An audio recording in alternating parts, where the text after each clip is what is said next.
So my W of the week, you may have heard me talk about this before, but I'm doing quite well on selling my old collection that I wrote a book about 18 months ago. I wrote a book called What to Do After You Find Your Old Sports Card Collection, the middle-aged dude's guide to selling old sports cards. You can go to nooffseason.com/book and check that out if you want. It'll just redirect you to the Amazon link for that book.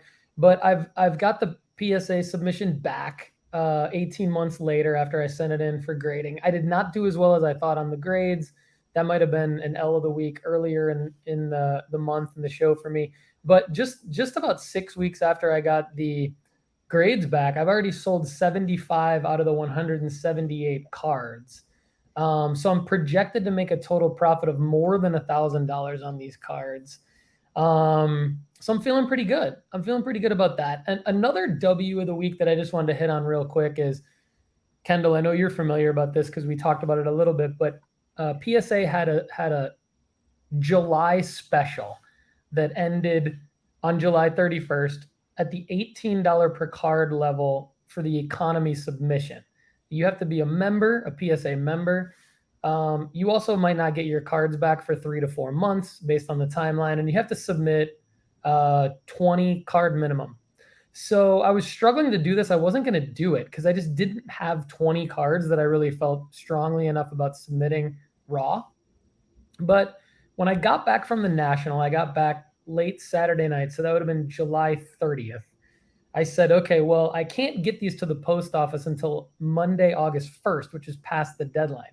But I knew that PSA would accept it if the submission form was dated in July and if all of the cards on the submission form were submitted to the website in July. So I made a decision on Sunday, July 31st, that I had 30 cards roughly that I wanted to submit, mainly because of some of my plays at the National that we talked about in the last show, and some cards that I had sitting around from some packs that I had ripped in Tennessee. Well, anyway, long story short, got it in, took it to the post office Monday, August 1st, got it in at the $18 per card level, and I'm feeling pretty good about that. I think that the $18 per card level should leave a lot of room for the ability to profit on these cards. I think like I would not have submitted probably half the cards if I couldn't have got them in at the $18 card level. So I mean the $12 per card really does make a difference, especially when you're talking about like base rookies of like Trevor Lawrence, Trey Lance, Justin Fields, guys like that. So I think that's my long-winded W of the week. A lot of it has to do with PSA. Toa, real quick. Toa says he sent in over $1,000 in for the July special. Good, yeah, good work, man. I mean, I think like that's obviously a lot of cards. That's many chances to get high grades. I think that's great. Anytime you can get a PSA grade at that price point, I mean, it's $12 less than an SGC grade at this point, and PSA cards just outsell everybody else. So that's my Yeah, W I of the got week. mine in. I got mine in as well. Nice. How many did you submit? 21. Nice. What were they mainly? What kind of cards? Mostly soccer cards, actually, and a Tom Brady rookie card that I had from when I was little. Oh yeah, nice. All right, my man. What was your dub of the week? So my dub of the week, I mean, I had a lot of those things that were wrapped up in our original content, like whereas like the whatnot stuff ended up being pretty good for me. But my W of the week was I had one day off this week, and I just like literally spent it as much as I could, actually not doing anything, which was fun for me. But I dove into the F1 series on Netflix, and I am absolutely hooked. Like I'm in the middle of season 2 for Drive to Survive, the F1 show, and it is so good. I've been like a marginal viewer of it for a while, knowing that like knowing myself, I'd be like, okay, I know if I start watching this thing, I'm just gonna get hammered into it for sure. So I've got to be careful about when I get in on this. So baseball season has kind of been a lull, like it's that post All-Star, not quite the playoffs yet. Everybody's just kind of like me. And then It's right at the beginning of the Premier League season, so I just dove into to this to this series, and I've absolutely loved it. And I have yet to announce or yet to like say what my affiliation is. I want to. I think I want to get into like the third season before I absolutely make like this is my team I'm going for. But I definitely have some that I'm narrowing in on. So that'll be fun. Have you seen the show, Paul? Yeah, I'm a big fan of the show, and it definitely helped me get into F1 cards quite a bit. Got into F1 cards and then watched the show, and then just wanted to buy more F1 cards. So it's a little Mhm. bit dangerous, but Yeah, I haven't it bought helped any me yet. learn So a lot. Yeah, it helped me learn a lot about, and it motivated me to learn more about F1 cards specifically and put out more content about that. So definitely a big fan of the show.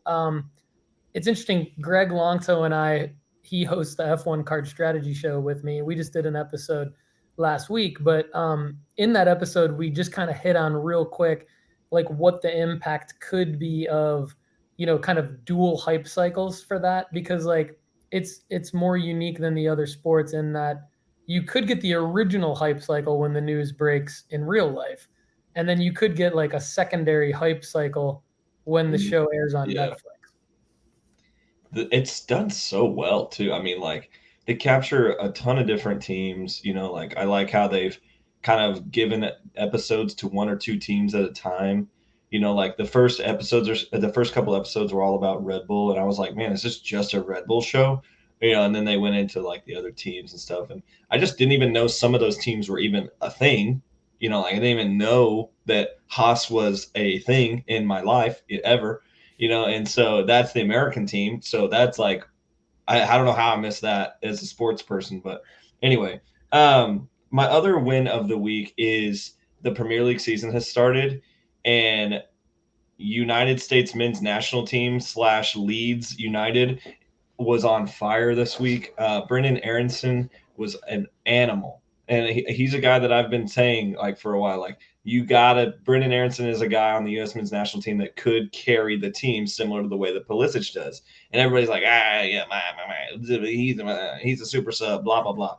No, he's not. This guy is very, very good, and he's got a super high motor. People like English people were like, where is this American guy coming from? Blah blah blah, and he really showed that he can play in the Premier League. So I think it was really good for him and Tyler Adams to show that they can do what they do.